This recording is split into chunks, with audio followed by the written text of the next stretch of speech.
권장량이라고 말하는 양보다 압도적으로 많은 양의 비타민이 필요할 것이다. 닥치는 대로 집어 먹었다는 표현을 90세가 넘도록 장수를 하셨고 사망 2주 전까지 강의를 할 정도로 열정적으로 비타민이 특별히 많이 들어있는 색다른 음식이 하나 있는데 뭔지 아세요? 세상에 상큼하게라니.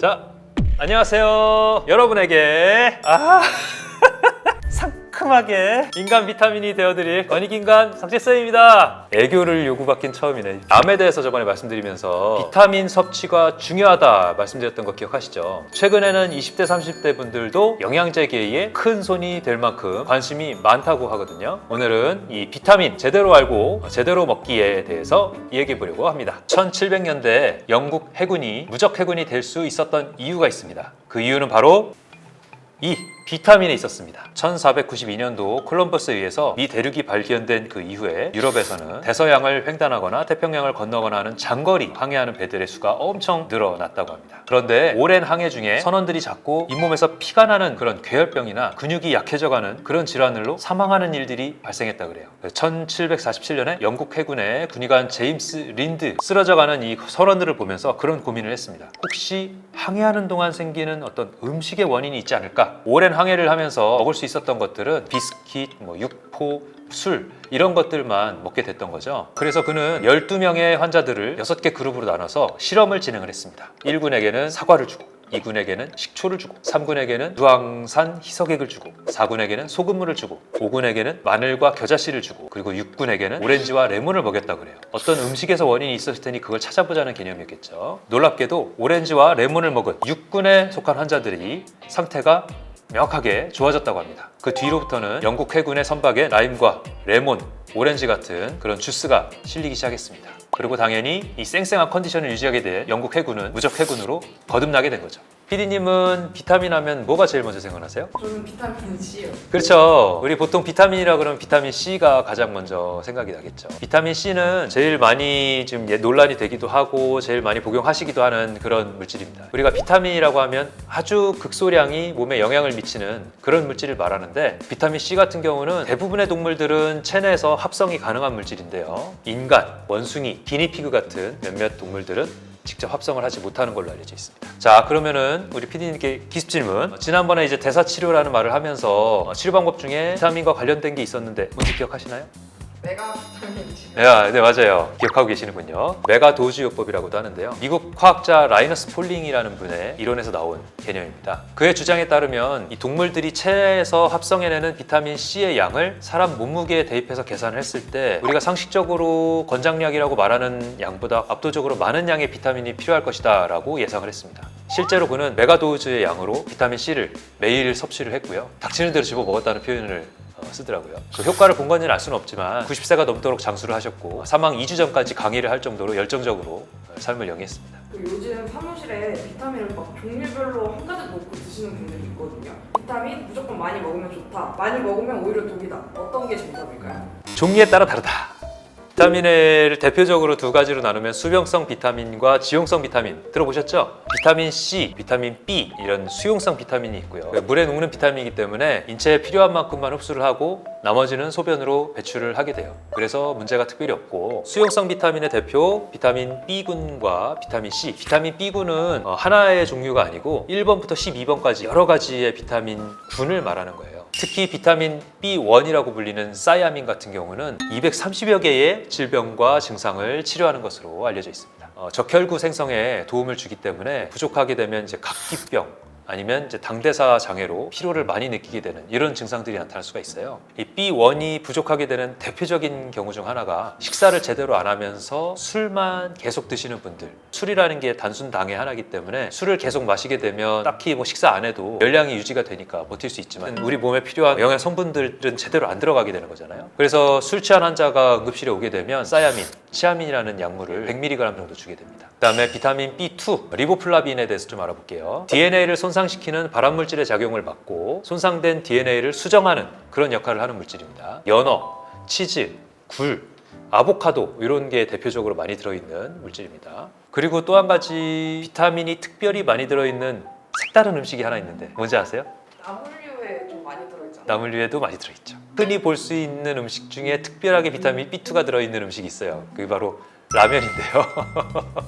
아니 비타민과 라면 너무 이어지지 않죠. 라면이 끼니를 대신하는 음식으로 대중화되면서 라면이 영양 성분이 부족하다는 지적이 계속되자 이 라면 제조사에서 비타민 B2를 특별히 넣게 됐습니다. 그래서 면의 색깔이 누래진 건데요. 면의 색감과 그다음에 영양 강화까지 일석이조를 노린 그런 전략이라고 할 수 있어요. 자, 반대편에 이제 지용성 비타민이 있거든요. 우리 몸에 악영향을 주는 부분은 없어요. 하지만 지용성 비타민인 비타민 A, 비타민 D, 비타민 E, 비타민 K 같은 경우는 과량 복용했을 때 부작용, 합병증이 생길 수가 있습니다. 그 중에서 이제 비타민 A가 제일 중요하다고 볼 수가 있는데요. 어둠 속에서 빛을 감응할 수 있도록 하는 그런 역할을 합니다. 이 동물성 식품에서만 발견되는 특성이 있고요. 특히 간에 많이 들어 있습니다. 너무 과다하게 복용하게 되면 간염의 위험성이 올라가고 특히 급성 증상은 뇌압이 높아지면서 두통과 구토를 일으킬 수 있는 걸로 알려져 있습니다. 다만 일반적으로 하루에 필요한 양의 거의 10배에 해당하는 양을 수주 또는 수개월 동안 먹었을 때에 문제가 된다고 하기 때문에 내가 특별히 과다 복용할 일이 거의 없겠다 이렇게 생각할 수도 있을 것 같아요. 근데 드물겠지만 이런 일도 생길 수 있습니다. 북극곰의 간. 이런 경우에는 당연히 문제가 생길 수가 있겠죠. 한 입만 먹어도 사망할 수 있는 그런 용량이라고 하니까요. 비타민 A를 과용량 장기간 하게 되는 경우는 대표적으로 이런 경우가 있을 수가 있어요. 비타민 A가 들어가 있는 종합 비타민을 먼저 먹고 우리 눈에 도움된다고 루테인을 추가로 먹는데 비타민 A를 과하게 먹을 수 있는 환경이 생길 수가 있죠. 비타민 D 같은 경우는 뼈의 건강을 유지하는 데 중요한 역할을 하고도 세포의 증식과 분화도 조절을 하고 면역 기능에도 관여를 해요. 부족할 때는 구루병, 그리고 골연화증, 골다공증 등 뼈 쪽에 관련된 위험성이 생깁니다. 다른 비타민들과 다르게 우리 피부 밑에서 합성을 할 수 있는 특성이 있어요. 그래서 자외선이 포함된 햇볕을 받으면 만들어지는 스테로이드계 호르몬이라고도 표현을 하고 있습니다. 하지만 인구의 90% 정도, 특히 북반구에 있는 우리나라 같은 경우가 비타민 D 결핍이라고 할 수가 있는데요. 290에서 315 나노미터의 파장만이 비타민 D를 형성하는 데 도움을 주기 때문에 그래요. 그럼 이 파장이 항상 들어오느냐? 우리나라는 11월부터 2월까지는 햇볕에 이 파장이 없습니다. 여름에 되면 창을 통해서 들어오잖아요. 안타까운 소식 하나 알려드릴까요? 햇볕을 직사광선으로 쬐도 창문을 통과하면 이 파장이 들어오지 않는다고 합니다. 덥기만 하고 쓸모없는 햇빛이었네요. 완전히 팔 다 걷고 15분 동안 점심시간을 활용해서 바깥에서 직사광선을 쬐야 돼. 구름이 꼈어? 안 돼. 그래서 저도 엉덩이에서 하나 맞았어요, 비타민 D. 비타민 D를 과량으로 복용하거나 많이 먹다 보면 칼슘이 비정상적으로 높아지고 혈청 인도 너무 많이 올라가는 일이 생길 수가 있어요. 전신 쇠약감이나 부정맥, 심하면 심장 마비까지도 나타날 수 있는 걸로 되어 있습니다. 사람들이 비타민에 대해서 궁금해하는 게 진짜 많더라고요. 그래서 비타민 그렇죠. OX 퀴즈를 몇 개 뽑아왔습니다. 비타민 A 과다 복용 시 부작용으로 탈모가 올 수 있다. 탈모요? 2, 1. 탈모 5. 비타민 A 과다 섭취는 머리카락 성장을 급격하게 촉진시키면서 의도치 않게 이제 탈모를 일으키게 되는 경우도 있을 수 있습니다. 흡연자가 비타민 A, B를 복용하면 폐암 확률이 높아진다. 이것도 5입니다. 5. 관련 연구가 있긴 있어요. 금연을 하고 비타민을 보충해야 하는 게 중요한 거지. 흡연하면서 그걸 상쇄시키겠다고 비타민을 열심히 먹는 거는 좋은 선택이 아닙니다. 비타민 B를 먹고 속이 쓰려도 무조건 참고 먹어야 한다. 이거는 X. 비타민 B 중에서 위장장애 일으키는 성분이 있을 수 있는 분들이 있어요. 이게 비타민 B1과 B3가 그럴 수가 있습니다. 비타민 B1이나 B3 복용한 다음에 위장장애 있으셨던 분들은 그 부분이 좀 빠져있는 그런 성분으로 복용을 하셔야 됩니다. 그러면 응급실에서도 비타민을 사용하는 경우가 있나요? 응급실에서 비타민을 사용하는 경우 있죠. 술만 계속 드시고 식사 안 하시는 분들에서 비타민 B1, 사이아민을 주사로 주는 경우가 제일 대표적인 치료에 사용하는 경우고요. 쥐약을 먹고 온 음독 환자. 쥐약 성분이 여러 가지긴 한데 그중에서 제일 대표적인 게 와파린 성분이 들어있는 내장기관에서 출혈을 일으켜서 쥐를 잡는 그런 성분이 있을 수가 있는데 출혈을 막기 위해서 비타민 K를 씁니다. 직장인 분들이 피로를 푼다고 비타민 주사를 많이 맞으시잖아요. 이것도 효과가 있을까요? 비타민 주사 논란이 있죠. 주사가 필요한 분들이 있습니다. 특히 비타민 C 같은 경우는 주사로 맞았을 때 먹는 것과 다르게 비타민 C 농도를 굉장히 많이 올릴 수가 있거든요. 어떤 바이러스나 항암제로서의 역할로 사용을 하려면 주사로만 가능하다라는 연구들이 있습니다. 응급실에 비타민 주사를 맞고 싶다고 오시는 분들이 혹시 있나요? 있죠. 있죠.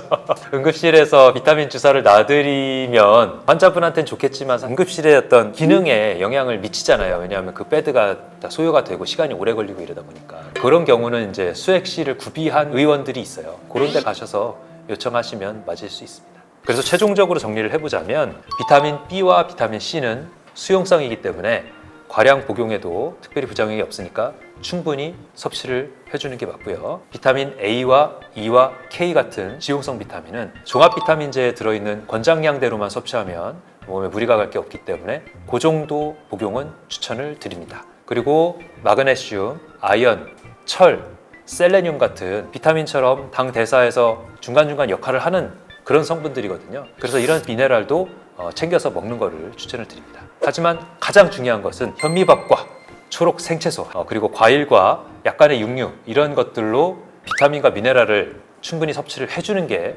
훨씬 더 중요합니다. 그렇게 해서도 모자란 부분을 영양제로 조금 보충하는 거죠. 그러면 여기까지 오늘도 긴 여정 한번 달려봤고요. 모든 사람이 건강해지는 그날까지 최석재 유튜브 학과는 계속 달립니다. 다음 시간에까지 여러분 건강하게 안녕.